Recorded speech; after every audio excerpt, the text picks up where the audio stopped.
Covid-19 à l'étranger et nous partons à Barcelone ce matin avec le docteur Philippe Emmanuelli. Bonjour. Oui, bonjour. Bonjour, un point de situation. On vous appelle régulièrement pour savoir ce qui se passe de l'autre côté de la chaîne des Pyrénées et à Barcelone.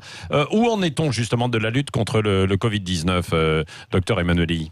Bien ici, donc le déconfinement suit son cours. Barcelone vient de passer en phase 1, ce qui a permis la réouverture des bars, des restaurants, et les rues de Barcelone se remplissent à nouveau. Effectivement, pas d'alerte au niveau des chiffres de contamination.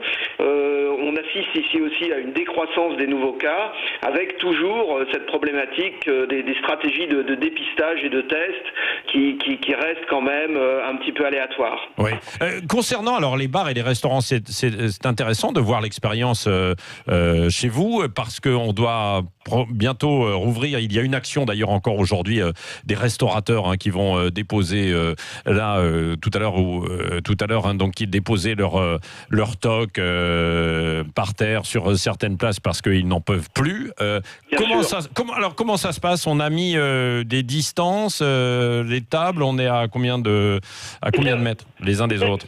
Écoutez, ici en Espagne, compte tenu du climat, on joue clairement la carte des terrasses. Oui, c'est vrai. Et c'est vrai que ici les autorités ont donné, je dirais, un accord supplémentaire en termes d'occupation des terrasses, de façon à étendre la surface commerciale extérieure des bars et des restaurants, tout en imposant un certain nombre de limites, c'est-à-dire en limitant la densité habituelle à environ 50%.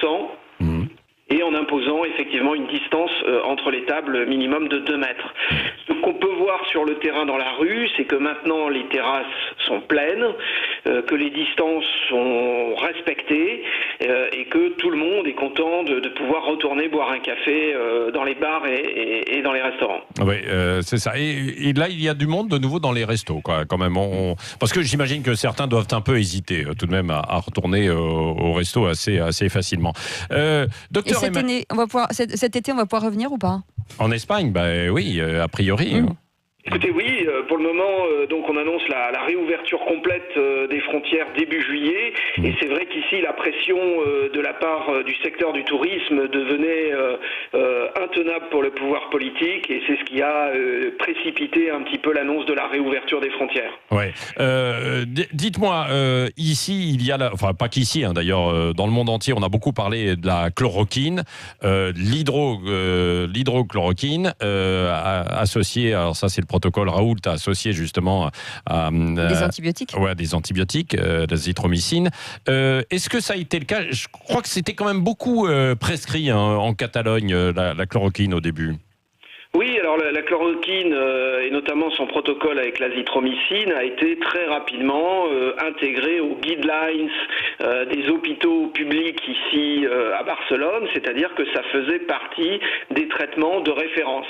Ouais. Il faut dire que le conseiller médical du président catalan était un défenseur de ce traitement. Et puis, coup de théâtre, il y a 2 jours, le président de la Catalogne s'est séparé brusquement de son conseiller parce que effectivement des études et des remontées annonceraient des effets indésirables supplémentaires par rapport à l'utilisation de la chloroquine. Ah oui, c'est ça. C'est-à-dire quels effets ?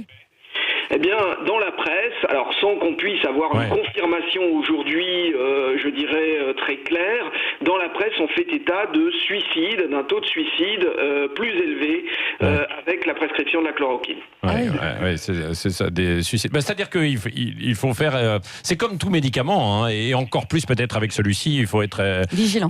Extrêmement vigilant et surtout pas faire de l'automédication. C'est ça, notamment.